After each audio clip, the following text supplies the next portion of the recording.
पवाया का मंदिर, नागोद में खो का मंदिर, शंकरमढ़ का मंदिर जबलपुर आदि भी गुप्त काल के आकर्षक मंदिर हैं। पवाया का मंदिर, नागोद में खो का मंदिर, शंकरमढ़ का मंदिर जबलपुर आदि भी गुप्त काल के आकर्षक मंदिर हैं। पवाया का मंदिर, नागोद में खो का मंदिर, शंकरमढ़ का मंदिर जबलपुर आदि भी गुप्त काल के आकर्षक मंदिर हैं। पवाया का मंदिर, नागोद में खो का मंदिर, शंकरमढ़ का मंदिर जबलपुर आदि भी गुप्त काल के आकर्षक मंदिर हैं। पवाया का मंदिर, नागोद में खो का मंदिर, शंकरमढ़ का मंदिर जबलपुर आदि भी गुप्त काल के आकर्षक मंदिर हैं। पवाया का मंदिर, नागोद में खो का मंदिर, शंकरमढ़ का मंदिर जबलपुर आदि भी गुप्त काल के आकर्षक मंदिर हैं। पवाया का मंदिर, नागोद में खो का मंदिर, शंकरमढ़ का मंदिर जबलपुर आदि भी गुप्त काल के आकर्षक मंदिर हैं। पवाया का मंदिर, नागोद में खो का मंदिर, शंकरमढ़ का मंदिर जबलपुर आदि भी गुप्त काल के आकर्षक मंदिर हैं। पवाया का मंदिर, नागोद में खो का मंदिर, शंकरमढ़ का मंदिर जबलपुर आदि भी गुप्त काल के आकर्षक मंदिर हैं। पवाया का मंदिर, नागोद में खो का मंदिर, शंकरमढ़ का मंदिर जबलपुर आदि भी गुप्त काल के आकर्षक मंदिर हैं। पवाया का मंदिर, नागोद में खो का मंदिर, शंकरमढ़ का मंदिर जबलपुर आदि भी गुप्त काल के आकर्षक मंदिर हैं। पवाया का मंदिर, नागोद में खो का मंदिर, शंकरमढ़ का मंदिर जबलपुर आदि भी गुप्त काल के आकर्षक मंदिर हैं। पवाया का मंदिर, नागोद में खो का मंदिर, शंकरमढ़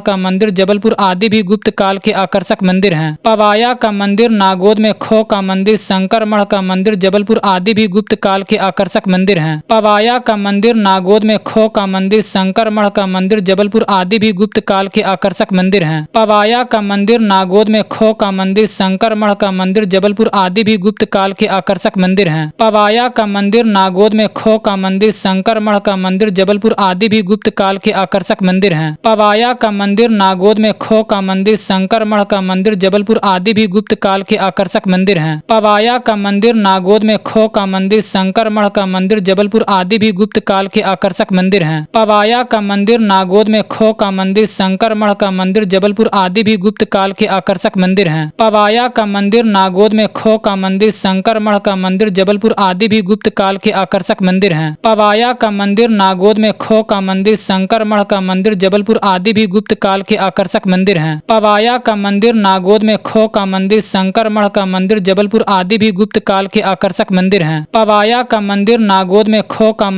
शंकरमढ़ का मंदिर जबलपुर आदि भी गुप्त काल के आकर्षक मंदिर हैं। पवाया का मंदिर, नागोद में खो का मंदिर, शंकरमढ़ का मंदिर जबलपुर आदि भी गुप्त काल के आकर्षक मंदिर हैं। पवाया का मंदिर, नागोद में खो का मंदिर, शंकरमढ़ का मंदिर जबलपुर आदि भी गुप्त काल के आकर्षक मंदिर हैं। पवाया का मंदिर, नागोद में खो का मंदिर, शंकरमढ़ का मंदिर जबलपुर आदि भी गुप्त काल के आकर्षक मंदिर हैं। पवाया का मंदिर, नागोद में खो का मंदिर, शंकरमढ़ का मंदिर जबलपुर आदि भी गुप्त काल के आकर्षक मंदिर हैं। पवाया का मंदिर, नागोद में खो का मंदिर, शंकरमढ़ का मंदिर जबलपुर आदि भी गुप्त काल के आकर्षक मंदिर हैं। पवाया का मंदिर, नागोद में खो का मंदिर, शंकरमढ़ का मंदिर जबलपुर आदि भी गुप्त काल के आकर्षक मंदिर हैं। पवाया का मंदिर, नागोद में खो का मंदिर, शंकरमढ़ का मंदिर जबलपुर आदि भी गुप्त काल के आकर्षक मंदिर हैं। पवाया का मंदिर, नागोद में खो का मंदिर, शंकरमढ़ का मंदिर जबलपुर आदि भी गुप्त काल के आकर्षक मंदिर हैं। पवाया का मंदिर, नागोद में खो का मंदिर, शंकरमढ़ का मंदिर जबलपुर आदि भी गुप्त काल के आकर्षक मंदिर हैं। पवाया का मंदिर, नागोद में खो का मंदिर, शंकरमढ़ का मंदिर जबलपुर आदि भी गुप्त काल के आकर्षक मंदिर हैं। पवाया का मंदिर, नागोद में खो का मंदिर, शंकरमढ़ का मंदिर जबलपुर आदि भी गुप्त काल के आकर्षक मंदिर हैं। पवाया का मंदिर, नागोद में खो का मंदिर, शंकरमढ़ का मंदिर जबलपुर आदि भी गुप्त काल के आकर्षक मंदिर हैं। पवाया का मंदिर, नागोद में खो का मंदिर, शंकरमढ़ का मंदिर जबलपुर आदि भी गुप्त काल के आकर्षक मंदिर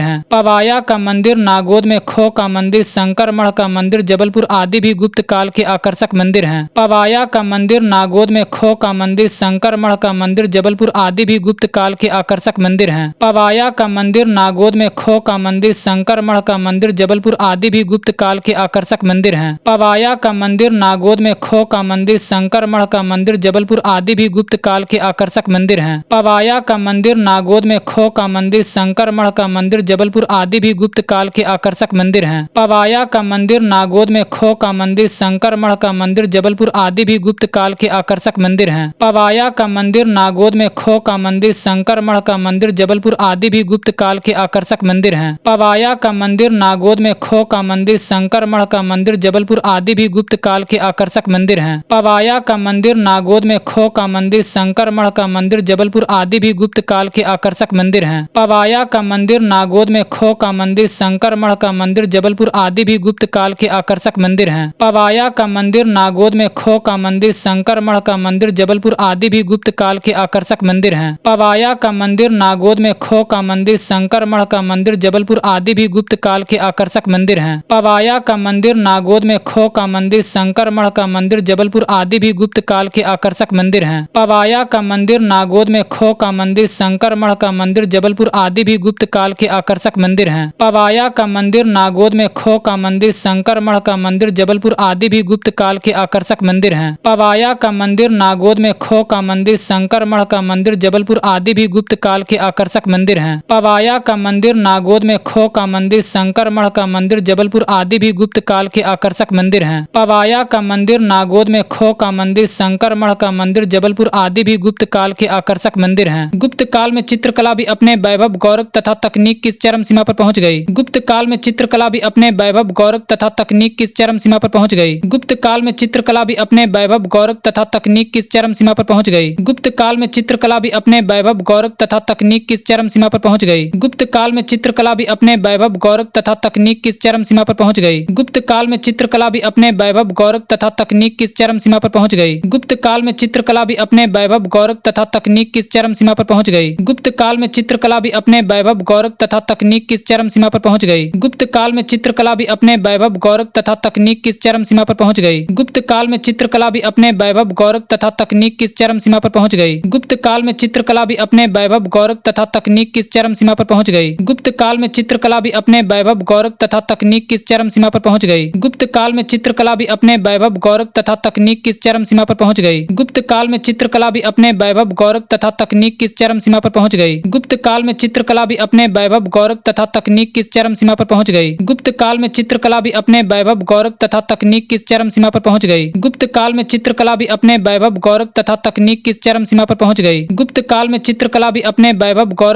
तथा तकनीक की चरम सीमा पर पहुंच गई। गुप्त काल में चित्रकला भी अपने वैभव, गौरव तथा तकनीक की चरम सीमा पर पहुंच गई। गुप्त काल में चित्रकला भी अपने वैभव, गौरव तथा तकनीक की चरम सीमा पर पहुंच गई। गुप्त काल में चित्रकला भी अपने वैभव, गौरव तथा तकनीक की चरम सीमा पर पहुंच गई। गुप्त काल में चित्रकला भी अपने वैभव, गौरव तथा तकनीक की चरम सीमा पर पहुंच गई। गुप्त काल में चित्रकला भी अपने वैभव, गौरव तथा तकनीक की चरम सीमा पर पहुंच गई। गुप्त काल में चित्रकला भी अपने वैभव, गौरव तथा तकनीक की चरम सीमा पर पहुंच गई। गुप्त काल में चित्रकला भी अपने वैभव, गौरव तथा तकनीक की चरम सीमा पर पहुंच गई। गुप्त काल में चित्रकला भी अपने वैभव, गौरव तथा तकनीक की चरम सीमा पर पहुंच गई। गुप्त काल में चित्रकला भी अपने वैभव, गौरव तथा तकनीक की चरम सीमा पर पहुंच गई। गुप्त काल में चित्रकला भी अपने वैभव, गौरव तथा तकनीक की चरम सीमा पर पहुंच गई। गुप्त काल में चित्रकला भी अपने वैभव, गौरव तथा तकनीक की चरम सीमा पर पहुंच गई। गुप्त काल में चित्रकला भी अपने वैभव, गौरव तथा तकनीक की चरम सीमा पर पहुंच गई। गुप्त काल में चित्रकला भी अपने वैभव, गौरव तथा तकनीक की चरम सीमा पर पहुंच गई। गुप्त काल में चित्रकला भी अपने वैभव, गौरव तथा तकनीक की चरम सीमा पर पहुंच गई। गुप्त काल में चित्रकला भी अपने वैभव, गौरव तथा तकनीक की चरम सीमा पर पहुंच गई। गुप्त काल में चित्रकला भी अपने वैभव, गौरव तथा तकनीक की चरम सीमा पर पहुंच गई। गुप्त काल में चित्रकला भी अपने वैभव, गौरव तथा तकनीक की चरम सीमा पर पहुंच गई। गुप्त काल में चित्रकला भी अपने वैभव, गौरव तथा तकनीक की चरम सीमा पर पहुंच गई। गुप्त काल में चित्रकला भी अपने वैभव, गौरव तथा तकनीक की चरम सीमा पर पहुंच गई। गुप्त काल में चित्रकला भी अपने वैभव, गौरव तथा तकनीक की चरम सीमा पर पहुंच गई। गुप्त काल में चित्रकला भी अपने वैभव, गौरव तथा तकनीक की चरम सीमा पर पहुंच गई। गुप्त काल में चित्रकला भी अपने वैभव, गौरव तथा तकनीक की चरम सीमा पर पहुंच गई। गुप्त काल में चित्रकला भी अपने वैभव, गौरव तथा तकनीक की चरम सीमा पर पहुंच गई। गुप्त काल में चित्रकला भी अपने वैभव, गौरव तथा तकनीक की चरम सीमा पर पहुंच गई। गुप्त काल में चित्रकला भी अपने वैभव, गौरव तथा तकनीक की चरम सीमा पर पहुंच गई। गुप्त काल में चित्रकला भी अपने वैभव, गौरव तथा तकनीक की चरम सीमा पर पहुंच गई। गुप्त काल में चित्रकला भी अपने वैभव, गौरव तथा तकनीक की चरम सीमा पर पहुंच गई। गुप्त काल में चित्रकला भी अपने वैभव, गौरव तथा तकनीक की चरम सीमा पर पहुंच गई। गुप्त काल में चित्रकला भी अपने वैभव, गौरव तथा तकनीक की चरम सीमा पर पहुंच गई। गुप्त काल में चित्रकला भी अपने वैभव, गौरव तथा तकनीक की चरम सीमा पर पहुंच गई। गुप्त काल में चित्रकला भी अपने वैभव, गौरव तथा तकनीक की चरम सीमा पर पहुंच गई। गुप्त काल में चित्रकला भी अपने वैभव, गौरव तथा तकनीक की चरम सीमा पर पहुंच गई। गुप्त काल में चित्रकला भी अपने वैभव, गौरव तथा तकनीक की चरम सीमा पर पहुंच गई। गुप्त काल में चित्रकला भी अपने वैभव, गौरव तथा तकनीक की चरम सीमा पर पहुंच गई। गुप्त काल में चित्रकला भी अपने वैभव, गौरव तथा तकनीक की चरम सीमा पर पहुंच गई। गुप्त काल में चित्रकला भी अपने वैभव, गौरव तथा तकनीक की चरम सीमा पर पहुंच गई। अजंता की चित्रकारी। अजंता की गुफाएं महाराष्ट्र के औरंगाबाद जिले में स्थित है। कुल 29 गुफाओं में से गुफा संख्या 16, 17 और 19 गुप्त काल से संबंधित है। अजंता की चित्रकारी। अजंता की गुफाएं महाराष्ट्र के औरंगाबाद जिले में स्थित है। कुल 29 गुफाओं में से गुफा संख्या 16, 17 और 19 गुप्त काल से संबंधित है। अजंता की चित्रकारी। अजंता की गुफाएं महाराष्ट्र के औरंगाबाद जिले में स्थित है। कुल 29 गुफाओं में से गुफा संख्या 16, 17 और 19 गुप्त काल से संबंधित है। अजंता की चित्रकारी। अजंता की गुफाएं महाराष्ट्र के औरंगाबाद जिले में स्थित है।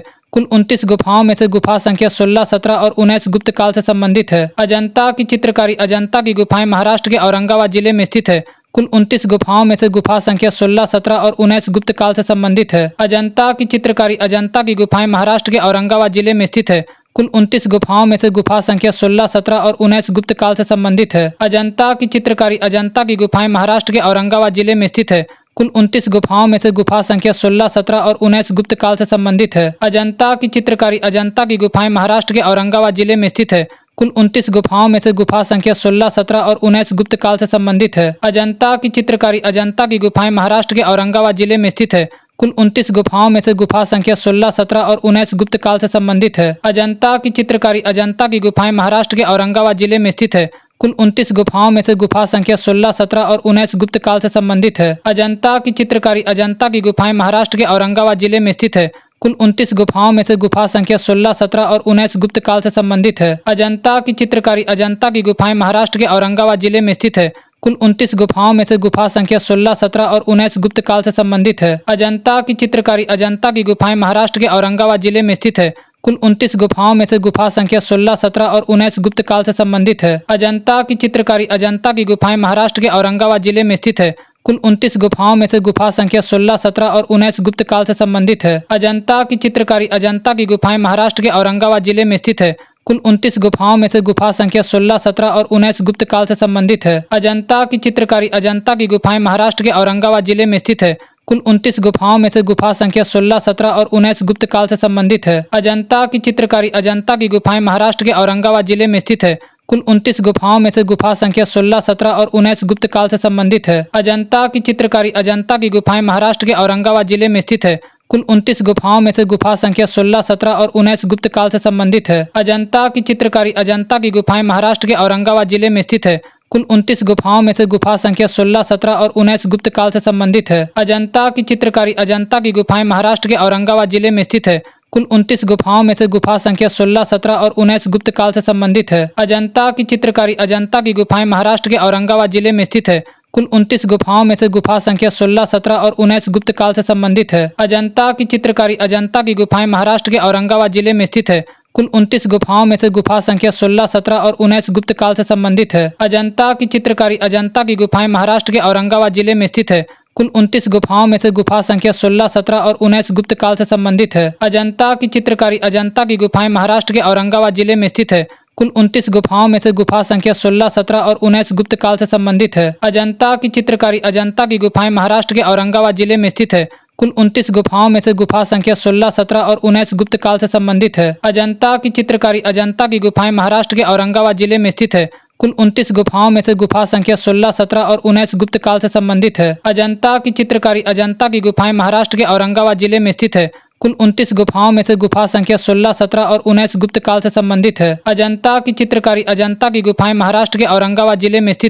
कुल 29 गुफाओं में से गुफा संख्या 16, 17 और 19 गुप्त काल से संबंधित है। अजंता की चित्रकारी। अजंता की गुफाएं महाराष्ट्र के औरंगाबाद जिले में स्थित है। कुल 29 गुफाओं में से गुफा संख्या 16, 17 और 19 गुप्त काल से संबंधित है। अजंता की चित्रकारी। अजंता की गुफाएं महाराष्ट्र के औरंगाबाद जिले में स्थित है। कुल 29 गुफाओं में से गुफा संख्या 16, 17 और 19 गुप्त काल से संबंधित है। अजंता की चित्रकारी। अजंता की गुफाएं महाराष्ट्र के औरंगाबाद जिले में स्थित है। कुल 29 गुफाओं में से गुफा संख्या 16, 17 और 19 गुप्त काल से संबंधित है। अजंता की चित्रकारी। अजंता की गुफाएं महाराष्ट्र के औरंगाबाद जिले में स्थित है। कुल 29 गुफाओं में से गुफा संख्या 16, 17 और 19 गुप्त काल से संबंधित है। अजंता की चित्रकारी। अजंता की गुफाएं महाराष्ट्र के औरंगाबाद जिले में स्थित है। कुल 29 गुफाओं में से गुफा संख्या 16, 17 और 19 गुप्त काल से संबंधित है। अजंता की चित्रकारी। अजंता की गुफाएं महाराष्ट्र के औरंगाबाद जिले में स्थित है। कुल 29 गुफाओं में से गुफा संख्या 16, 17 और 19 गुप्त काल से संबंधित है। अजंता की चित्रकारी। अजंता की गुफाएं महाराष्ट्र के औरंगाबाद जिले में स्थित है। कुल 29 गुफाओं में से गुफा संख्या 16, 17 और 19 गुप्त काल से संबंधित है। अजंता की चित्रकारी। अजंता की गुफाएं महाराष्ट्र के औरंगाबाद जिले में स्थित है। कुल 29 गुफाओं में से गुफा संख्या 16, 17 और 19 गुप्त काल से संबंधित है। अजंता की चित्रकारी। अजंता की गुफाएं महाराष्ट्र के औरंगाबाद जिले में स्थित है। कुल 29 गुफाओं में से गुफा संख्या 16, 17 और 19 गुप्त काल से संबंधित है। अजंता की चित्रकारी। अजंता की गुफाएं महाराष्ट्र के औरंगाबाद जिले में स्थित है। कुल 29 गुफाओं में से गुफा संख्या 16, 17 और 19 गुप्त काल से संबंधित है। अजंता की चित्रकारी। अजंता की गुफाएं महाराष्ट्र के औरंगाबाद जिले में स्थित है। कुल 29 गुफाओं में से गुफा संख्या 16, 17 और 19 गुप्त काल से संबंधित है। अजंता की चित्रकारी। अजंता की गुफाएं महाराष्ट्र के औरंगाबाद जिले में स्थित है। कुल 29 गुफाओं में से गुफा संख्या 16, 17 और 19 गुप्त काल से संबंधित है। अजंता की चित्रकारी। अजंता की गुफाएं महाराष्ट्र के औरंगाबाद जिले में स्थित है।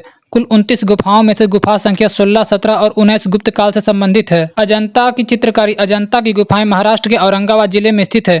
कुल 29 गुफाओं में से गुफा संख्या 16, 17 और 19 गुप्त काल से संबंधित है। अजंता की चित्रकारी। अजंता की गुफाएं महाराष्ट्र के औरंगाबाद जिले में स्थित है। कुल 29 गुफाओं में से गुफा संख्या 16, 17 और 19 गुप्त काल से संबंधित है। अजंता की चित्रकारी। अजंता की गुफाएं महाराष्ट्र के औरंगाबाद जिले में स्थित है। कुल 29 गुफाओं में से गुफा संख्या 16, 17 और 19 गुप्त काल से संबंधित है। अजंता की चित्रकारी। अजंता की गुफाएं महाराष्ट्र के औरंगाबाद जिले में स्थित है। कुल 29 गुफाओं में से गुफा संख्या 16, 17 और 19 गुप्त काल से संबंधित है। अजंता की चित्रकारी। अजंता की गुफाएं महाराष्ट्र के औरंगाबाद जिले में स्थित है। कुल 29 गुफाओं में से गुफा संख्या 16, 17 और 19 गुप्त काल से संबंधित है। अजंता की चित्रकारी। अजंता की गुफाएं महाराष्ट्र के औरंगाबाद जिले में स्थित है। कुल 29 गुफाओं में से गुफा संख्या 16, 17 और 19 गुप्त काल से संबंधित है। अजंता की चित्रकारी। अजंता की गुफाएं महाराष्ट्र के औरंगाबाद जिले में स्थित है। कुल 29 गुफाओं में से गुफा संख्या 16, 17 और 19 गुप्त काल से संबंधित है। अजंता की चित्रकारी। अजंता की गुफाएं महाराष्ट्र के औरंगाबाद जिले में स्थित है। कुल 29 गुफाओं में से गुफा संख्या 16, 17 और 19 गुप्त काल से संबंधित है। अजंता की चित्रकारी। अजंता की गुफाएं महाराष्ट्र के औरंगाबाद जिले में स्थित है। कुल 29 गुफाओं में से गुफा संख्या 16, 17 और 19 गुप्त काल से संबंधित है। अजंता की चित्रकारी। अजंता की गुफाएं महाराष्ट्र के औरंगाबाद जिले में स्थित है। कुल 29 गुफाओं में से गुफा संख्या 16, 17 और 19 गुप्त काल से संबंधित है। अजंता की चित्रकारी। अजंता की गुफाएं महाराष्ट्र के औरंगाबाद जिले में स्थित है।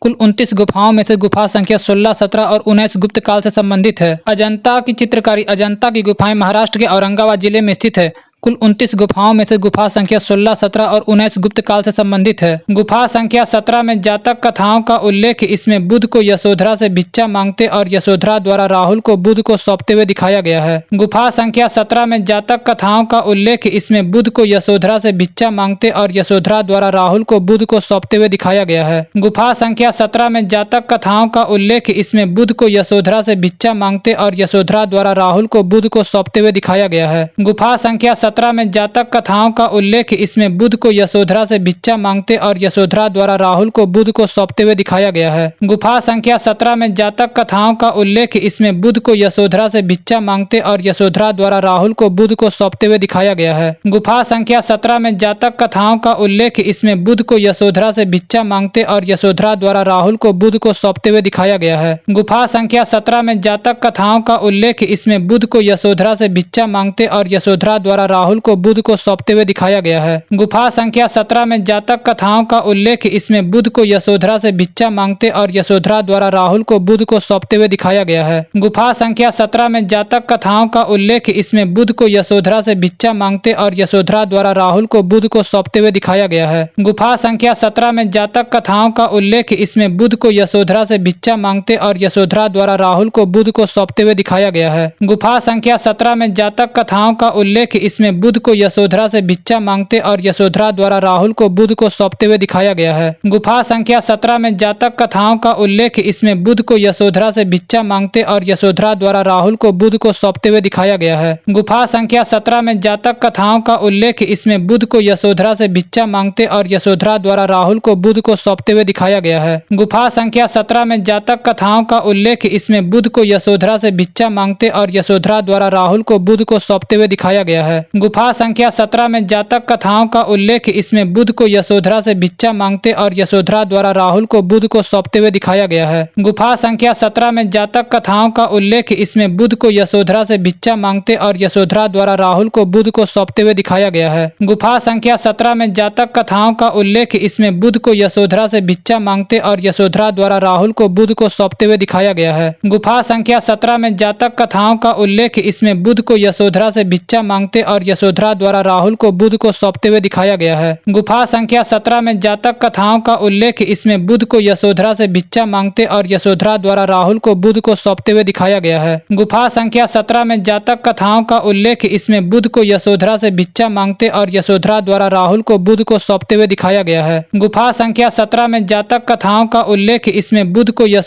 से भिक्षा मांगते और यशोधरा द्वारा राहुल को बुध को सौंपते हुए दिखाया गया है।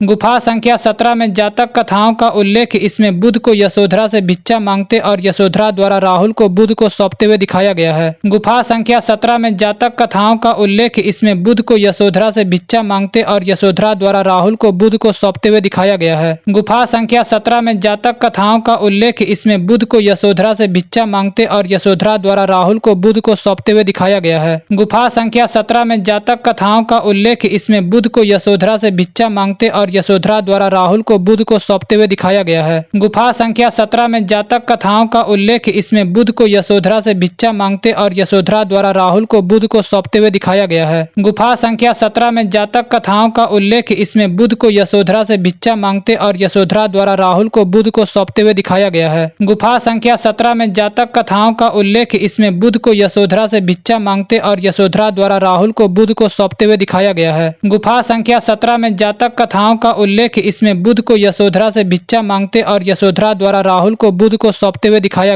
है। गुफा संख्या 17 में जातक कथाओं का उल्लेख, इसमें बुध को यशोधरा से भिक्षा मांगते और यशोधरा द्वारा राहुल को बुध को सौंपते हुए दिखाया गया है। गुफा संख्या 17 में जातक कथाओं का उल्लेख, इसमें बुध को यशोधरा से भिक्षा मांगते और यशोधरा द्वारा राहुल को बुध को सौंपते हुए दिखाया गया है। गुफा संख्या 17 में जातक कथाओं का उल्लेख, इसमें बुध को यशोधरा से भिक्षा मांगते और यशोधरा द्वारा राहुल को बुध को सौंपते हुए दिखाया गया है। गुफा संख्या 17 में जातक कथाओं का उल्लेख, इसमें बुध को यशोधरा से भिक्षा मांगते और यशोधरा द्वारा राहुल को बुध को सौंपते हुए दिखाया गया है। गुफा संख्या 17 में जातक कथाओं का उल्लेख, इसमें बुध को यशोधरा से भिक्षा मांगते और यशोधरा द्वारा राहुल को बुध को सौंपते हुए दिखाया गया है। गुफा संख्या 17 में जातक कथाओं का उल्लेख, इसमें बुध को यशोधरा से भिक्षा मांगते और यशोधरा द्वारा राहुल को बुध को सौंपते हुए दिखाया गया है। गुफा संख्या 17 में जातक कथाओं का उल्लेख, इसमें बुध को यशोधरा से भिक्षा मांगते और यशोधरा द्वारा राहुल को बुध को सौंपते हुए दिखाया गया है। गुफा संख्या 17 में जातक कथाओं का उल्लेख, इसमें बुध को यशोधरा से भिक्षा मांगते और यशोधरा द्वारा राहुल को बुध को सौंपते हुए दिखाया गया है।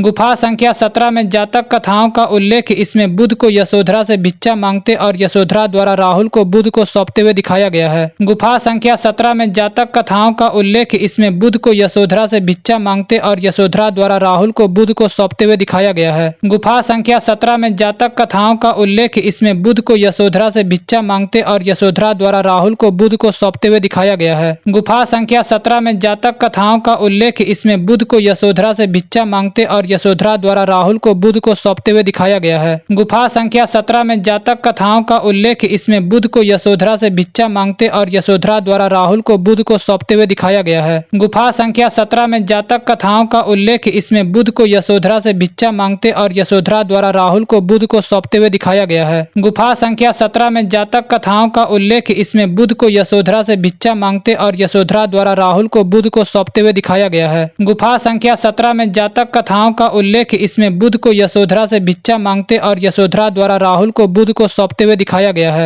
गुफा संख्या 17 में जातक कथाओं का उल्लेख, इसमें बुध को यशोधरा से भिक्षा मांगते और यशोधरा द्वारा राहुल को बुध को सौंपते हुए दिखाया गया है। गुफा संख्या 17 में जातक कथाओं का उल्लेख, इसमें बुध को यशोधरा से भिक्षा मांगते और यशोधरा द्वारा राहुल को बुध को सौंपते हुए दिखाया गया है। गुफा संख्या 17 में जातक कथाओं का उल्लेख, इसमें बुध को यशोधरा से भिक्षा मांगते और यशोधरा द्वारा राहुल को बुध को सौंपते हुए दिखाया गया है। गुफा संख्या 17 में जातक कथाओं का उल्लेख, इसमें बुध को यशोधरा से भिक्षा मांगते और यशोधरा द्वारा राहुल को बुध को सौंपते हुए दिखाया गया है। गुफा संख्या 17 में जातक कथाओं का उल्लेख, इसमें बुध को यशोधरा से भिक्षा मांगते और यशोधरा द्वारा राहुल को बुध को सौंपते हुए दिखाया गया है। इस गुफा में सिन्हल के राज दरबार का भी चित्र है। इसे चित्रों का चित्रशाला कहा गया है। अजंता की गुफाओं के चित्र बौद्ध धर्म के महायान शाखा से संबंधित है। इस गुफा में सिन्हल के राज दरबार का भी चित्र है, इसे चित्रों का चित्रशाला कहा गया है। अजंता की गुफाओं के चित्र बौद्ध धर्म के महायान शाखा से संबंधित है। इस गुफा में सिन्हल के राज दरबार का भी चित्र है, इसे चित्रों का चित्रशाला कहा गया है। अजंता की गुफाओं के चित्र बौद्ध धर्म के महायान शाखा से संबंधित है। इस गुफा में सिन्हल के राज दरबार का भी चित्र है, इसे चित्रों का चित्रशाला कहा गया है। अजंता की गुफाओं के चित्र बौद्ध धर्म के महायान शाखा से संबंधित है। इस गुफा में सिन्हल के राज दरबार का भी चित्र है, इसे चित्रों का चित्रशाला कहा गया है। अजंता की गुफाओं के चित्र बौद्ध धर्म के महायान शाखा से संबंधित है। इस गुफा में सिन्हल के राज दरबार का भी चित्र है, इसे चित्रों का चित्रशाला कहा गया है। अजंता की गुफाओं के चित्र बौद्ध धर्म के महायान शाखा से संबंधित है। इस गुफा में सिन्हल के राज दरबार का भी चित्र है, इसे चित्रों का चित्रशाला कहा गया है। अजंता की गुफाओं के चित्र बौद्ध धर्म के महायान शाखा से संबंधित है। इस गुफा में सिन्हल के राज दरबार का भी चित्र है, इसे चित्रों का चित्रशाला कहा गया है। अजंता की गुफाओं के चित्र बौद्ध धर्म के महायान शाखा से संबंधित है। इस गुफा में सिन्हल के राज दरबार का भी चित्र है, इसे चित्रों का चित्रशाला कहा गया है। अजंता की गुफाओं के चित्र बौद्ध धर्म के महायान शाखा से संबंधित है। इस गुफा में सिन्हल के राज दरबार का भी चित्र है, इसे चित्रों का चित्रशाला कहा गया है। अजंता की गुफाओं के चित्र बौद्ध धर्म के महायान शाखा से संबंधित है। इस गुफा में सिन्हल के राज दरबार का भी चित्र है, इसे चित्रों का चित्रशाला कहा गया है। अजंता की गुफाओं के चित्र बौद्ध धर्म के महायान शाखा से संबंधित है।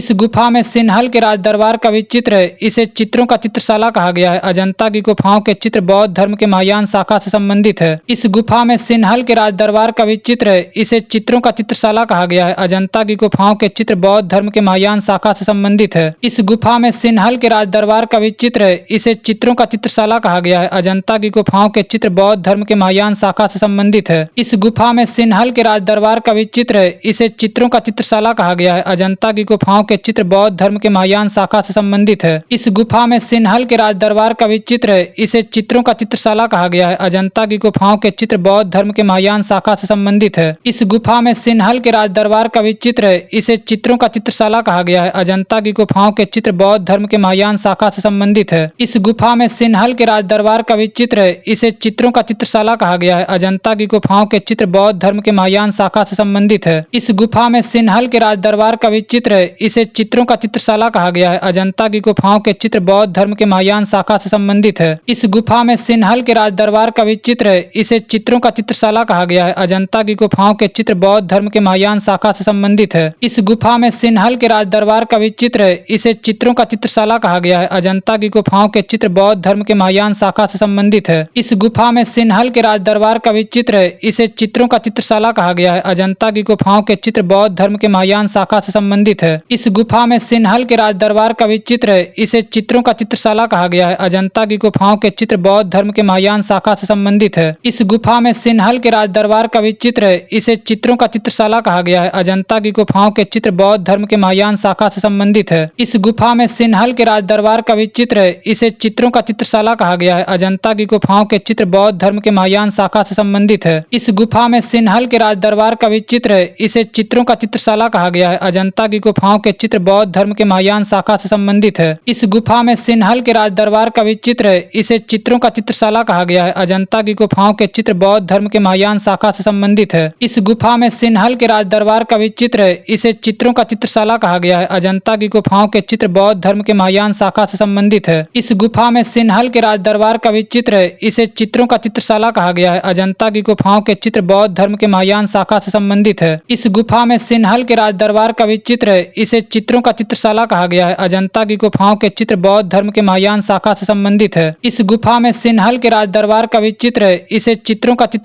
गया है। अजंता की गुफाओं के चित्र बौद्ध धर्म के महायान शाखा से संबंधित है। इस गुफा में सिन्हल के राज दरबार का भी चित्र है, इसे चित्रों का चित्रशाला कहा गया है। अजंता की गुफाओं के चित्र बौद्ध धर्म के महायान शाखा से संबंधित है। इस गुफा में सिन्हल के राज दरबार का भी चित्र है, इसे चित्रों का चित्रशाला कहा गया है। अजंता की गुफाओं के चित्र बौद्ध धर्म के महायान शाखा से संबंधित है। इस गुफा में सिन्हल के राज दरबार का भी चित्र है, इसे चित्रों का चित्रशाला कहा गया है। अजंता की गुफाओं के चित्र बौद्ध धर्म के महायान शाखा से संबंधित है। इस गुफा में सिन्हल के राज दरबार का भी चित्र है, इसे चित्रों का चित्रशाला कहा गया है। अजंता की गुफाओं के चित्र बौद्ध धर्म के महायान शाखा से संबंधित है। इस गुफा में सिन्हल के राज दरबार का भी चित्र है, इसे चित्रों का चित्रशाला कहा गया है। अजंता की गुफाओं के चित्र बौद्ध धर्म के महायान शाखा से संबंधित है। इस गुफा में सिन्हल के राज दरबार का भी चित्र है, इसे चित्रों का चित्रशाला कहा गया है। अजंता की गुफाओं के चित्र बौद्ध धर्म के महायान शाखा से संबंधित है। इस इस गुफा में सिन्हल के राज दरबार का भी चित्र है। इसे चित्रों का चित्रशाला कहा गया है। अजंता की गुफाओं के चित्र बौद्ध धर्म के महायान शाखा से संबंधित है। इस गुफा में सिन्हल के राज दरबार का भी चित्र है। इसे चित्रों का चित्रशाला कहा गया है। अजंता की गुफाओं के चित्र बौद्ध धर्म के महायान शाखा से संबंधित है। इस गुफा में सिन्हल के राज दरबार का भी चित्र है। इसे चित्रों का चित्रशाला कहा गया है। अजंता की गुफाओं के चित्र बौद्ध धर्म के महायान शाखा से संबंधित है। इस गुफा में सिन्हल के राज दरबार का भी चित्र है। इसे चित्रों का चित्रशाला कहा गया है। अजंता की गुफाओं के चित्र बौद्ध धर्म के महायान शाखा से संबंधित है। इस गुफा में सिन्हल के राज दरबार का भी चित्र है। इसे चित्रों का चित्रशाला कहा गया है। अजंता की गुफाओं के चित्र बौद्ध धर्म के महायान शाखा से संबंधित है। बाघ की गुफाएं मध्य प्रदेश के धार जिले में विंध्य पर्वत को काटकर बाघ की गुफाओं का निर्माण हुआ है। बाघ की गुफाएं धर्मनिरपेक्ष व लौकिक है। बाघ की गुफाएं मध्य प्रदेश के धार जिले में विंध्य पर्वत को काटकर बाघ की गुफाओं का निर्माण हुआ है। बाघ की गुफाएं धर्मनिरपेक्ष व लौकिक है। बाघ की गुफाएं मध्य प्रदेश के धार जिले में विंध्य पर्वत को काटकर बाघ की गुफाओं का निर्माण हुआ है। बाघ की गुफाएं धर्मनिरपेक्ष व लौकिक है। बाघ की गुफाएं मध्य प्रदेश के धार जिले में विंध्य पर्वत को काटकर बाघ की गुफाओं का निर्माण हुआ है। बाघ की गुफाएं धर्मनिरपेक्ष व लौकिक है। बाघ की गुफाएं मध्य प्रदेश के धार जिले में विंध्य पर्वत को काटकर बाघ की गुफाओं का निर्माण हुआ है। बाघ की गुफाएं धर्मनिरपेक्ष व लौकिक है। बाघ की गुफाएं मध्य प्रदेश के धार जिले में विंध्य पर्वत को काटकर बाघ की गुफाओं का निर्माण हुआ है। बाघ की गुफाएं धर्मनिरपेक्ष व लौकिक है। बाघ की गुफाएं मध्य प्रदेश के धार जिले में विंध्य पर्वत को काटकर बाघ की गुफाओं का निर्माण हुआ है। बाघ की गुफाएं धर्मनिरपेक्ष व लौकिक है। बाघ की गुफाएं मध्य प्रदेश के धार जिले में विंध्य पर्वत को काटकर बाघ की गुफाओं का निर्माण हुआ है। बाघ की गुफाएं धर्मनिरपेक्ष व लौकिक है। बाघ की गुफाएं मध्य प्रदेश के धार जिले में विंध्य पर्वत को काटकर बाघ की गुफाओं का निर्माण हुआ है। बाघ की गुफाएं धर्मनिरपेक्ष व लौकिक है। बाघ की गुफाएं मध्य प्रदेश के धार जिले में विंध्य पर्वत को काटकर बाघ की गुफाओं का निर्माण हुआ है। बाघ की गुफाएं धर्मनिरपेक्ष व लौकिक है। बाघ की गुफाएं मध्य प्रदेश के धार जिले में विंध्य पर्वत को काटकर बाघ की गुफाओं का निर्माण हुआ है। बाघ की गुफाएं धर्मनिरपेक्ष व लौकिक है। बाघ की गुफाएं मध्य प्रदेश के धार जिले में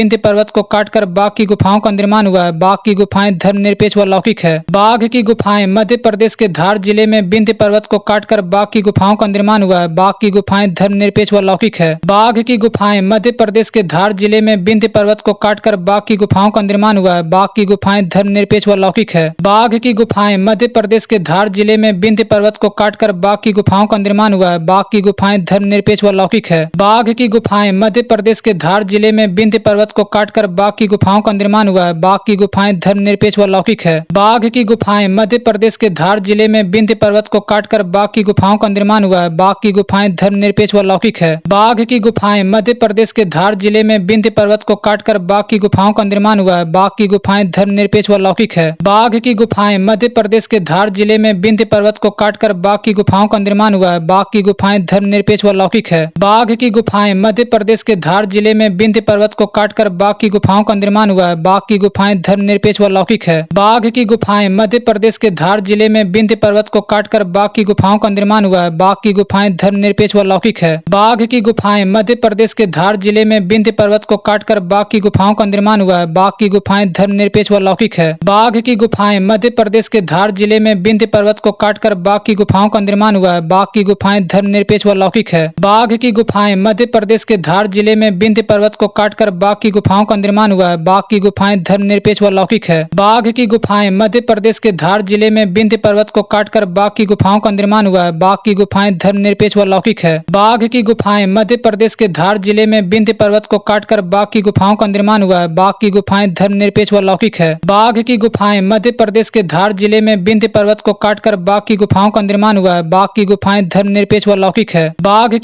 गुफाएं मध्य प्रदेश के धार जिले में विंध्य पर्वत को काटकर बाघ की गुफाओं का निर्माण हुआ है। बाघ की गुफाएं धर्मनिरपेक्ष व लौकिक है। बाघ की गुफाएं मध्य प्रदेश के धार जिले में विंध्य पर्वत को काटकर बाघ की गुफाओं का निर्माण हुआ है। बाघ की गुफाएं धर्मनिरपेक्ष व लौकिक है। बाघ की गुफाएं मध्य प्रदेश के धार जिले में विंध्य पर्वत को काटकर बाघ की गुफाओं का निर्माण हुआ है। बाघ की गुफाएं धर्मनिरपेक्ष व लौकिक है। बाघ की गुफाएं मध्य प्रदेश के धार जिले में विंध्य पर्वत को काटकर बाघ की गुफाओं का निर्माण हुआ है। बाघ की गुफाएं धर्मनिरपेक्ष व लौकिक है। बाघ की गुफाएं मध्य प्रदेश के धार जिले में विंध्य पर्वत को काटकर बाघ की गुफाओं का निर्माण हुआ है। बाघ की गुफाएं धर्मनिरपेक्ष व लौकिक है। बाघ की गुफाएं मध्य प्रदेश के धार जिले में विंध्य पर्वत को काटकर बाघ की गुफाओं का निर्माण हुआ है। बाघ की गुफाएं धर्मनिरपेक्ष व लौकिक है। बाघ की गुफाएं मध्य प्रदेश के धार जिले में विंध्य पर्वत को काटकर बाघ की गुफाओं का निर्माण हुआ है। बाघ की गुफाएं धर्मनिरपेक्ष व लौकिक है। बाघ की गुफाएं मध्य प्रदेश के धार जिले में विंध्य पर्वत को काटकर बाघ की गुफाओं का निर्माण हुआ है। बाघ की गुफाएं धर्मनिरपेक्ष व लौकिक है। बाघ की गुफाएं गुफाएं मध्य प्रदेश के धार जिले में विंध्य पर्वत को काटकर बाघ की गुफाओं का निर्माण हुआ है। बाघ की गुफाएं धर्मनिरपेक्ष व लौकिक है। बाघ की गुफाएं मध्य प्रदेश के धार जिले में विंध्य पर्वत को काटकर बाघ की गुफाओं का निर्माण हुआ है। बाघ की गुफाएं धर्मनिरपेक्ष व लौकिक है। बाघ की गुफाएं मध्य प्रदेश के धार जिले में विंध्य पर्वत को काटकर बाघ की गुफाओं का निर्माण हुआ है। बाघ की गुफाएं धर्मनिरपेक्ष व लौकिक है। बाघ की गुफाएं मध्य प्रदेश के धार जिले में विंध्य पर्वत को काटकर बाघ की गुफाओं का निर्माण हुआ है। बाघ की गुफाएं धर्मनिरपेक्ष व लौकिक है। बाघ की गुफाएं मध्य प्रदेश के धार जिले में विंध्य पर्वत को काटकर बाघ की गुफाओं का निर्माण हुआ है। बाघ की गुफाएं धर्मनिरपेक्ष व लौकिक है।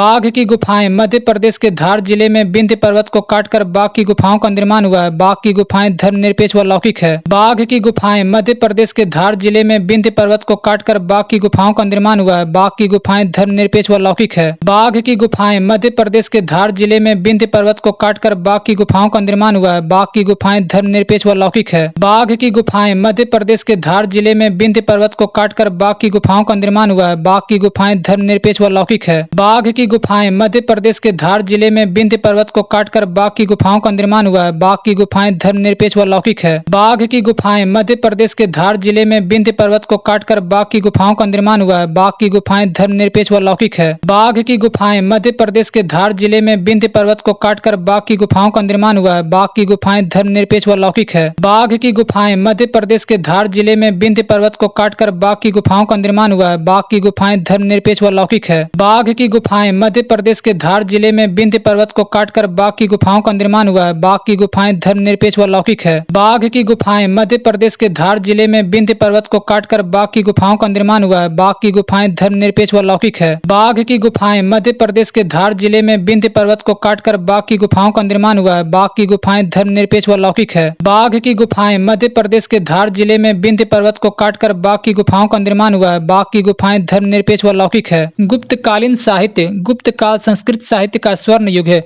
कालिदास जो चंद्रगुप्त टू के दरबार में थे, संस्कृत भाषा के सबसे प्रसिद्ध कवि हुए। उन्हें भारत का शेक्सपियर कहा जाता है। गुप्तकालीन साहित्य गुप्त काल संस्कृत साहित्य का स्वर्ण युग है। कालिदास जो चंद्रगुप्त टू के दरबार में थे, संस्कृत भाषा के सबसे प्रसिद्ध कवि हुए। उन्हें भारत का शेक्सपियर कहा जाता है। गुप्तकालीन साहित्य गुप्त काल संस्कृत साहित्य का स्वर्ण युग है। कालिदास जो चंद्रगुप्त टू के दरबार में थे, संस्कृत भाषा के सबसे प्रसिद्ध कवि हुए। उन्हें भारत का शेक्सपियर कहा जाता है। गुप्तकालीन साहित्य गुप्त काल संस्कृत साहित्य का स्वर्ण युग है। कालिदास जो चंद्रगुप्त टू के दरबार में थे, संस्कृत भाषा के सबसे प्रसिद्ध कवि हुए। उन्हें भारत का शेक्सपियर कहा जाता है। गुप्तकालीन साहित्य गुप्त काल संस्कृत साहित्य का स्वर्ण युग है। कालिदास जो चंद्रगुप्त टू के दरबार में थे, संस्कृत भाषा के सबसे प्रसिद्ध कवि हुए। उन्हें भारत का शेक्सपियर कहा जाता है। गुप्तकालीन साहित्य गुप्त काल संस्कृत साहित्य का स्वर्ण युग है। कालिदास जो चंद्रगुप्त टू के दरबार में थे, संस्कृत भाषा के सबसे प्रसिद्ध कवि हुए। उन्हें भारत का शेक्सपियर कहा जाता है। गुप्तकालीन साहित्य गुप्त काल संस्कृत साहित्य का स्वर्ण युग है। कालिदास जो चंद्रगुप्त टू के दरबार में थे, संस्कृत भाषा के सबसे प्रसिद्ध कवि हुए। उन्हें भारत का शेक्सपियर कहा जाता है। गुप्तकालीन साहित्य गुप्त काल संस्कृत साहित्य का स्वर्ण युग है। कालिदास जो चंद्रगुप्त टू के दरबार में थे, संस्कृत भाषा के सबसे प्रसिद्ध कवि हुए। उन्हें भारत का शेक्सपियर कहा जाता है। गुप्तकालीन साहित्य गुप्त काल संस्कृत साहित्य का स्वर्ण युग है। कालिदास जो चंद्रगुप्त टू के दरबार में थे, संस्कृत भाषा के सबसे प्रसिद्ध कवि हुए। उन्हें भारत का शेक्सपियर कहा जाता है। गुप्तकालीन साहित्य गुप्त काल संस्कृत साहित्य का स्वर्ण युग है। कालिदास जो चंद्रगुप्त टू के दरबार में थे, संस्कृत भाषा के सबसे प्रसिद्ध कवि हुए। उन्हें भारत का शेक्सपियर कहा जाता है। गुप्तकालीन साहित्य गुप्त काल संस्कृत साहित्य का स्वर्ण युग है। कालिदास जो चंद्रगुप्त टू के दरबार में थे, संस्कृत भाषा के सबसे प्रसिद्ध कवि हुए। उन्हें भारत का शेक्सपियर कहा जाता है। गुप्तकालीन साहित्य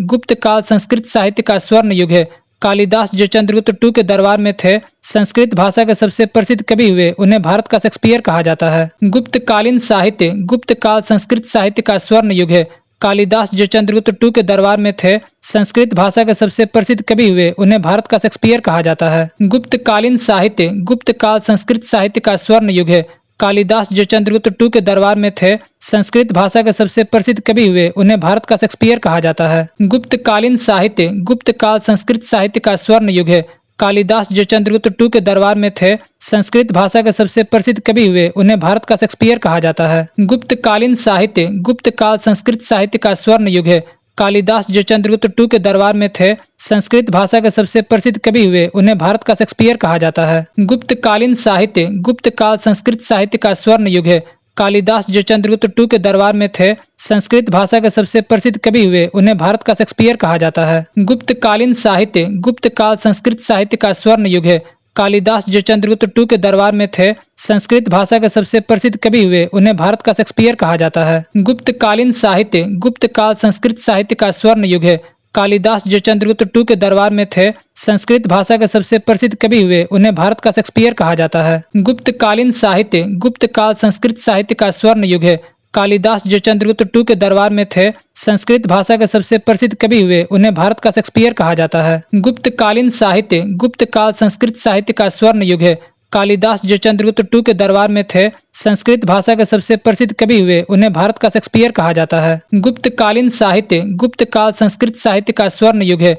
कालिदास जो चंद्रगुप्त टू के दरबार में थे, संस्कृत भाषा के सबसे प्रसिद्ध कवि हुए, उन्हें भारत का शेक्सपियर कहा जाता है। गुप्त कालीन साहित्य, गुप्त काल संस्कृत साहित्य का स्वर्ण युग है। कालिदास जो चंद्रगुप्त टू के दरबार में थे, संस्कृत भाषा के सबसे प्रसिद्ध कवि हुए, उन्हें भारत का शेक्सपियर कहा जाता है। गुप्त कालीन साहित्य, गुप्त काल संस्कृत साहित्य का स्वर्ण युग है।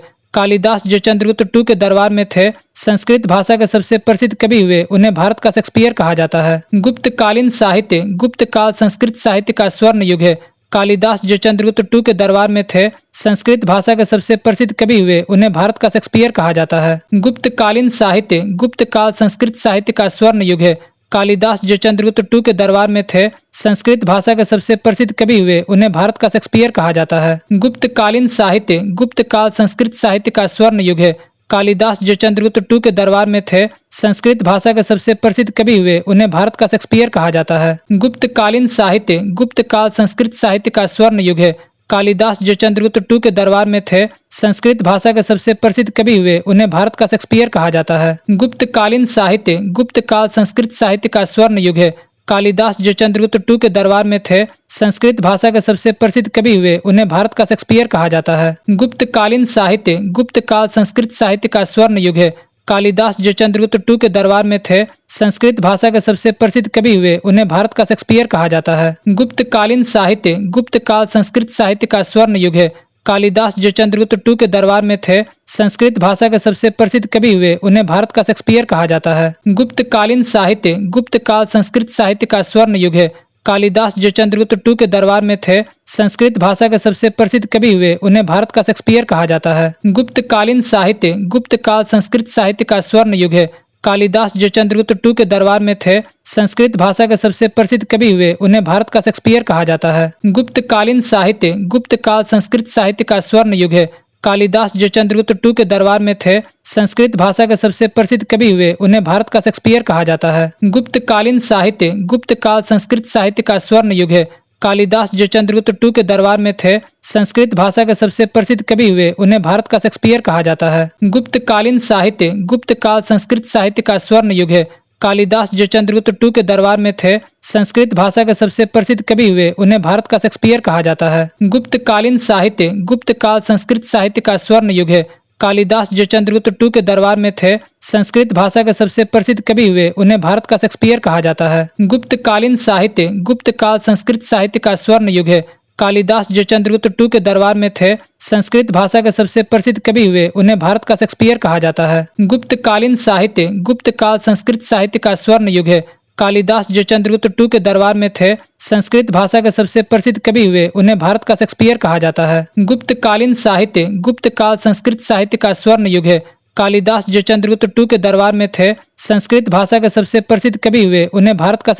जाता है। गुप्त कालीन साहित्य, गुप्त काल संस्कृत साहित्य का स्वर्ण युग है।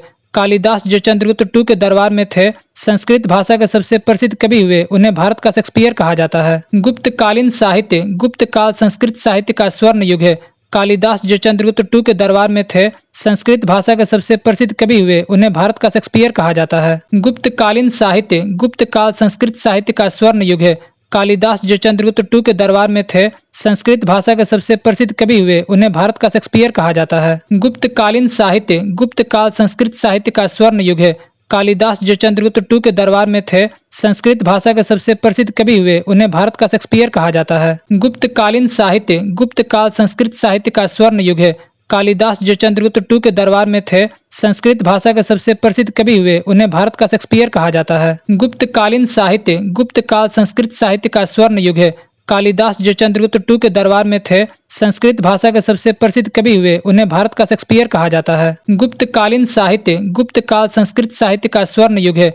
कालिदास जो चंद्रगुप्त टू के दरबार में थे, संस्कृत भाषा के सबसे प्रसिद्ध कवि हुए, उन्हें भारत का शेक्सपियर कहा जाता है। गुप्तकालीन साहित्य, गुप्त काल संस्कृत साहित्य का स्वर्ण युग है। कालिदास जो चंद्रगुप्त टू के दरबार में थे, संस्कृत भाषा के सबसे प्रसिद्ध कवि हुए, उन्हें भारत का शेक्सपियर कहा जाता है। गुप्तकालीन साहित्य, गुप्त काल संस्कृत साहित्य का स्वर्ण युग है।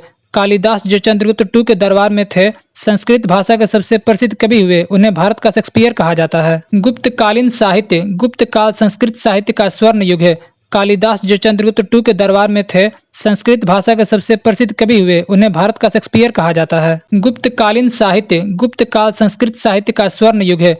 कालिदास जो चंद्रगुप्त टू के दरबार में थे, संस्कृत भाषा के सबसे प्रसिद्ध कवि हुए, उन्हें भारत का शेक्सपियर कहा जाता है। गुप्तकालीन साहित्य, गुप्त काल संस्कृत साहित्य का स्वर्ण युग है। कालिदास जो चंद्रगुप्त टू के दरबार में थे, संस्कृत भाषा के सबसे प्रसिद्ध कवि हुए, उन्हें भारत का शेक्सपियर कहा जाता है। गुप्तकालीन साहित्य, गुप्त काल संस्कृत साहित्य का स्वर्ण युग है। कालिदास जो चंद्रगुप्त टू के दरबार में थे, संस्कृत भाषा के सबसे प्रसिद्ध कवि हुए, उन्हें भारत का शेक्सपियर कहा जाता है। गुप्तकालीन साहित्य, गुप्त काल संस्कृत साहित्य का स्वर्ण युग है। कालिदास जो चंद्रगुप्त टू के दरबार में थे, संस्कृत भाषा के सबसे प्रसिद्ध कवि हुए, उन्हें भारत का शेक्सपियर कहा जाता है। गुप्तकालीन साहित्य, गुप्त काल संस्कृत साहित्य का स्वर्ण युग है। कालिदास जो चंद्रगुप्त टू के दरबार में थे, संस्कृत भाषा के सबसे प्रसिद्ध कवि हुए, उन्हें भारत का शेक्सपियर कहा जाता है। गुप्तकालीन साहित्य, गुप्त काल संस्कृत साहित्य का स्वर्ण युग है। कालिदास जो चंद्रगुप्त टू के दरबार में थे, संस्कृत भाषा के सबसे प्रसिद्ध कवि हुए, उन्हें भारत का शेक्सपियर कहा जाता है। गुप्तकालीन साहित्य, गुप्त काल संस्कृत साहित्य का स्वर्ण युग है। कालिदास जो चंद्रगुप्त टू के दरबार में थे, संस्कृत भाषा के सबसे प्रसिद्ध कवि हुए, उन्हें भारत का शेक्सपियर कहा जाता है। गुप्तकालीन साहित्य, गुप्त काल संस्कृत साहित्य का स्वर्ण युग है। कालिदास जो चंद्रगुप्त टू के दरबार में थे, संस्कृत भाषा के सबसे प्रसिद्ध कवि हुए, उन्हें भारत का शेक्सपियर कहा जाता है। गुप्तकालीन साहित्य, गुप्त काल संस्कृत साहित्य का स्वर्ण युग है। कालिदास जो चंद्रगुप्त टू के दरबार में थे, संस्कृत भाषा के सबसे प्रसिद्ध कवि हुए, उन्हें भारत का शेक्सपियर कहा जाता है। गुप्तकालीन साहित्य, गुप्त काल संस्कृत साहित्य का स्वर्ण युग है। कालिदास जो चंद्रगुप्त टू के दरबार में थे, संस्कृत भाषा के सबसे प्रसिद्ध कवि हुए, उन्हें भारत का शेक्सपियर कहा जाता है। गुप्तकालीन साहित्य, गुप्त काल संस्कृत साहित्य का स्वर्ण युग है। कालिदास जो चंद्रगुप्त टू के दरबार में थे, संस्कृत भाषा के सबसे प्रसिद्ध कवि हुए, उन्हें भारत का शेक्सपियर कहा जाता है। गुप्तकालीन साहित्य, गुप्त काल संस्कृत साहित्य का स्वर्ण युग है। कालिदास जो चंद्रगुप्त टू के दरबार में थे, संस्कृत भाषा के सबसे प्रसिद्ध कवि हुए, उन्हें भारत का शेक्सपियर कहा जाता है। गुप्तकालीन साहित्य, गुप्त काल संस्कृत साहित्य का स्वर्ण युग है। कालिदास जो चंद्रगुप्त टू के दरबार में थे, संस्कृत भाषा के सबसे प्रसिद्ध कवि हुए, उन्हें भारत का शेक्सपियर कहा जाता है। गुप्तकालीन साहित्य, गुप्त काल संस्कृत साहित्य का स्वर्ण युग है। कालिदास जो चंद्रगुप्त टू के दरबार में थे, संस्कृत भाषा के सबसे प्रसिद्ध कवि हुए, उन्हें भारत का शेक्सपियर कहा जाता है। गुप्तकालीन साहित्य, गुप्त काल संस्कृत साहित्य का स्वर्ण युग है। कालिदास जो चंद्रगुप्त टू के दरबार में थे, संस्कृत भाषा के सबसे प्रसिद्ध कवि हुए, उन्हें भारत का शेक्सपियर कहा जाता है। गुप्तकालीन साहित्य, गुप्त काल संस्कृत साहित्य का स्वर्ण युग है। कालिदास जो चंद्रगुप्त टू के दरबार में थे, संस्कृत भाषा के सबसे प्रसिद्ध कवि हुए, उन्हें भारत का शेक्सपियर कहा जाता है। गुप्तकालीन साहित्य, गुप्त काल संस्कृत साहित्य का स्वर्ण युग है। कालिदास जो चंद्रगुप्त टू के दरबार में थे, संस्कृत भाषा के सबसे प्रसिद्ध कवि हुए, उन्हें भारत का शेक्सपियर कहा जाता है। गुप्तकालीन साहित्य, गुप्त काल संस्कृत साहित्य का स्वर्ण युग है। कालिदास जो चंद्रगुप्त टू के दरबार में थे, संस्कृत भाषा के सबसे प्रसिद्ध कवि हुए, उन्हें भारत का शेक्सपियर कहा जाता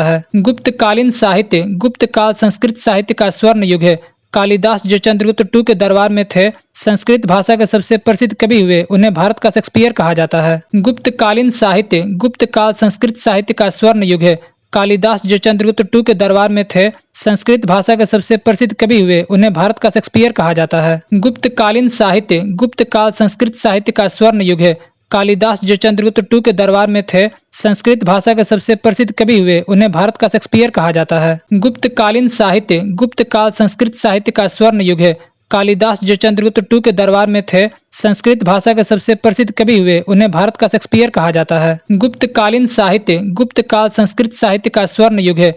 कालिदास जो चंद्रगुप्त टू के दरबार में थे, संस्कृत भाषा के सबसे प्रसिद्ध कवि हुए, उन्हें भारत का शेक्सपियर कहा जाता है। गुप्तकालीन साहित्य, गुप्त काल संस्कृत साहित्य का स्वर्ण युग है। कालिदास जो चंद्रगुप्त टू के दरबार में थे, संस्कृत भाषा के सबसे प्रसिद्ध कवि हुए, उन्हें भारत का शेक्सपियर कहा जाता है। गुप्तकालीन साहित्य, गुप्त काल संस्कृत साहित्य का स्वर्ण युग है। कालिदास जो चंद्रगुप्त टू के दरबार में थे, संस्कृत भाषा के सबसे प्रसिद्ध कवि हुए। उन्हें भारत का शेक्सपियर कहा जाता है। गुप्तकालीन साहित्य। गुप्त काल संस्कृत साहित्य का स्वर्ण युग है। कालिदास जो चंद्रगुप्त टू के दरबार में थे, संस्कृत भाषा के सबसे प्रसिद्ध कवि हुए। उन्हें भारत का शेक्सपियर कहा जाता है। गुप्तकालीन साहित्य। गुप्त काल संस्कृत साहित्य का स्वर्ण युग है। कालिदास जो चंद्रगुप्त टू के दरबार में थे, संस्कृत भाषा के सबसे प्रसिद्ध कवि हुए। उन्हें भारत का शेक्सपियर कहा जाता है। गुप्तकालीन साहित्य। गुप्त काल संस्कृत साहित्य का स्वर्ण युग है। कालिदास जो चंद्रगुप्त टू के दरबार में थे, संस्कृत भाषा के सबसे प्रसिद्ध कवि हुए। उन्हें भारत का शेक्सपियर कहा जाता है। गुप्तकालीन साहित्य। गुप्त काल संस्कृत साहित्य का स्वर्ण युग है। कालिदास जो चंद्रगुप्त टू के दरबार में थे, संस्कृत भाषा के सबसे प्रसिद्ध कवि हुए। उन्हें भारत का शेक्सपियर कहा जाता है। गुप्तकालीन साहित्य। गुप्त काल संस्कृत साहित्य का स्वर्ण युग है। कालिदास जो चंद्रगुप्त टू के दरबार में थे, संस्कृत भाषा के सबसे प्रसिद्ध कवि हुए। उन्हें भारत का शेक्सपियर कहा जाता है। गुप्तकालीन साहित्य। गुप्त काल संस्कृत साहित्य का स्वर्ण युग है।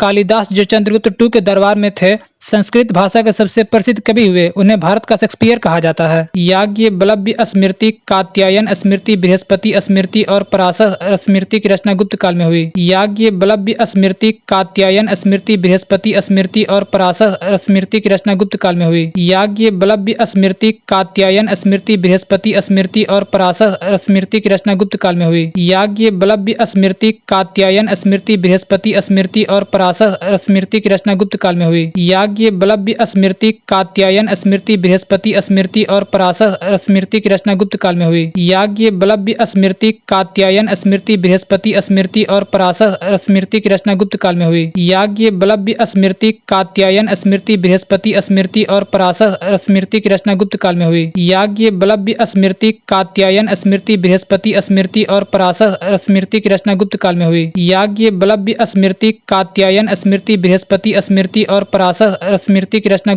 काल में हुई। याज्ञवल्क्य स्मृति, कात्यायन स्मृति, बृहस्पति स्मृति और पराशर स्मृति की रचना गुप्त काल में हुई। याज्ञवल्क्य स्मृति, कात्यायन स्मृति, बृहस्पति स्मृति और पराशर स्मृति की रचना गुप्त काल में हुई। याज्ञवल्क्य स्मृति, कात्यायन स्मृति, बृहस्पति स्मृति और पराशर स्मृति की रचना गुप्त काल में हुई। याज्ञवल्क्य स्मृति, कात्यायन स्मृति, बृहस्पति स्मृति और पराशर स्मृति की रचना गुप्त काल में हुई। याज्ञवल्क्य स्मृति, कात्यायन स्मृति, बृहस्पति स्मृति और पराशर स्मृति की रचना गुप्त काल में हुई। याज्ञवल्क्य स्मृति, कात्यायन स्मृति, बृहस्पति स्मृति और पराशर स्मृति की रचना गुप्त काल में हुई। याज्ञवल्क्य स्मृति, कात्यायन स्मृति, बृहस्पति स्मृति और पराशर स्मृति की रचना गुप्त काल में हुई। याज्ञवल्क्य स्मृति, कात्यायन स्मृति, बृहस्पति स्मृति और पराशर स्मृति की रचना गुप्त काल में हुई। याज्ञवल्क्य स्मृति, कात्यायन स्मृति, बृहस्पति स्मृति और पराशर स्मृति की रचना गुप्त काल में हुई। याज्ञवल्क्य स्मृति, कात्यायन स्मृति, बृहस्पति स्मृति और पराशर स्मृति की रचना गुप्त काल में हुई।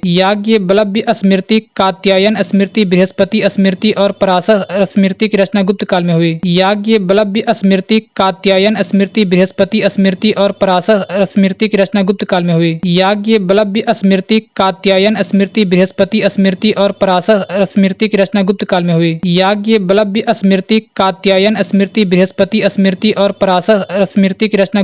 हुई। याज्ञवल्क्य स्मृति, कात्यायन स्मृति, बृहस्पति स्मृति और पराशर स्मृति की रचना गुप्त काल में हुई। याज्ञवल्क्य स्मृति, कात्यायन स्मृति, बृहस्पति स्मृति और पराशर स्मृति की रचना गुप्त काल में हुई। याज्ञवल्क्य स्मृति, कात्यायन स्मृति, बृहस्पति स्मृति और पराशर स्मृति की रचना गुप्त काल में हुई। याज्ञवल्क्य स्मृति, कात्यायन स्मृति, बृहस्पति स्मृति और पराशर स्मृति की रचना गुप्त काल में हुई। याज्ञवल्क्य स्मृति, कात्यायन स्मृति, बृहस्पति स्मृति और पराशर स्मृति की रचना गुप्त काल में हुई। याज्ञवल्क्य स्मृति, कात्यायन स्मृति, बृहस्पति स्मृति और पराशर स्मृति की रचना गुप्त काल में हुई। याज्ञवल्क्य स्मृति, कात्यायन स्मृति, बृहस्पति स्मृति और पराशर स्मृति की रचना गुप्त काल में हुई। याज्ञवल्क्य स्मृति, कात्यायन स्मृति, बृहस्पति स्मृति और पराशर स्मृति की रचना गुप्त काल में हुई। याज्ञवल्क्य स्मृति, कात्यायन स्मृति, बृहस्पति स्मृति और पराशर पराशर स्मृति की रचना गुप्त काल में हुई। याज्ञ बलव्य स्मृति, कात्यायन स्मृति, बृहस्पति स्मृति और पराशर स्मृति की रचना गुप्त काल में हुई। याज्ञ बलव्य स्मृति, कात्यायन स्मृति, बृहस्पति स्मृति और पराशर स्मृति की रचना गुप्त काल में हुई। याज्ञ बलव्य स्मृति, कात्यायन स्मृति, बृहस्पति स्मृति और पराशर स्मृति की रचना गुप्त काल में हुई। याज्ञ बलव्य स्मृति, कात्यायन स्मृति, बृहस्पति स्मृति और पराशर स्मृति की रचना गुप्त काल में हुई। याज्ञ बलव्य स्मृति, कात्यायन स्मृति, बृहस्पति स्मृति और पराशर स्मृति की रचना गुप्त काल में हुई। याज्ञ बलव्य स्मृति, कात्यायन स्मृति, बृहस्पति स्मृति और पराशर स्मृति की रचना गुप्त काल में हुई। याज्ञ बलव्य स्मृति, कात्यायन स्मृति, बृहस्पति स्मृति और पराशर स्मृति की रचना गुप्त काल में हुई। याज्ञ बलव्य स्मृति, कात्यायन स्मृति, बृहस्पति स्मृति और पराशर स्मृति की रचना गुप्त काल में हुई। याज्ञ बलव्य स्मृति, कात्यायन स्मृति, बृहस्पति स्मृति और पराशर स्मृति की रचना गुप्त काल में हुई। याज्ञ बलव्य स्मृति, कात्यायन स्मृति, बृहस्पति स्मृति और पराशर स्मृति की रचना गुप्त काल में हुई। याज्ञ बलव्य स्मृति, कात्यायन स्मृति, बृहस्पति स्मृति और पराशर स्मृति की रचना गुप्त काल में हुई। याज्ञ बलव्य स्मृति, कात्यायन स्मृति, बृहस्पति स्मृति और पराशर स्मृति की रचना गुप्त काल में हुई। याज्ञ बलव्य स्मृति, कात्यायन स्मृति, बृहस्पति स्मृति और पराशर स्मृति की रचना गुप्त काल में हुई। याज्ञ बलव्य स्मृति, कात्यायन स्मृति, बृहस्पति स्मृति और पराशर स्मृति की रचना गुप्त काल में हुई। याज्ञ बलव्य स्मृति, कात्यायन स्मृति, बृहस्पति स्मृति और पराशर स्मृति की रचना गुप्त काल में हुई। याज्ञ बलव्य स्मृति, कात्यायन स्मृति, बृहस्पति स्मृति और पराशर स्मृति की रचना गुप्त काल में हुई। याज्ञ बलव्य स्मृति, कात्यायन स्मृति, बृहस्पति स्मृति और पराशर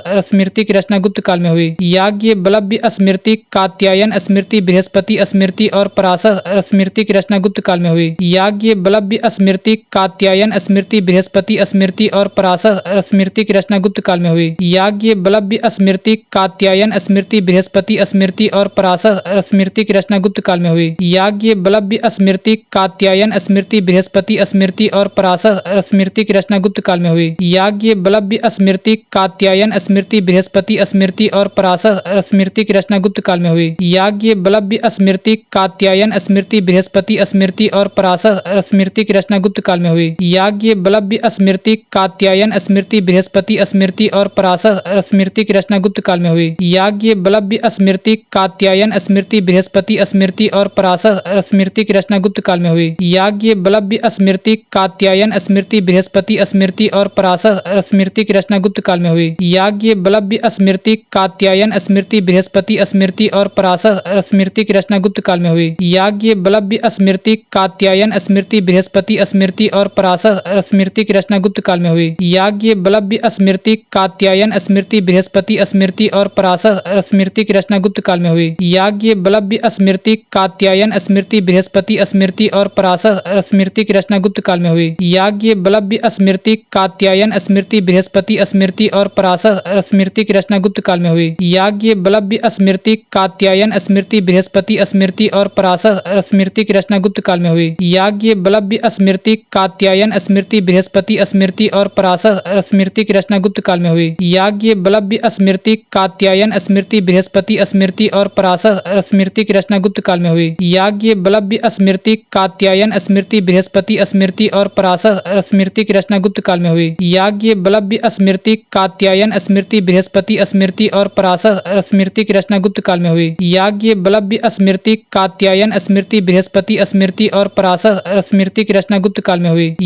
बलव्य स्मृति, कात्यायन स्मृति, बृहस्पति स्मृति और पराशर स्मृति की रचना गुप्त काल में हुई। याज्ञ बलव्य स्मृति, कात्यायन स्मृति, बृहस्पति स्मृति और पराशर स्मृति की रचना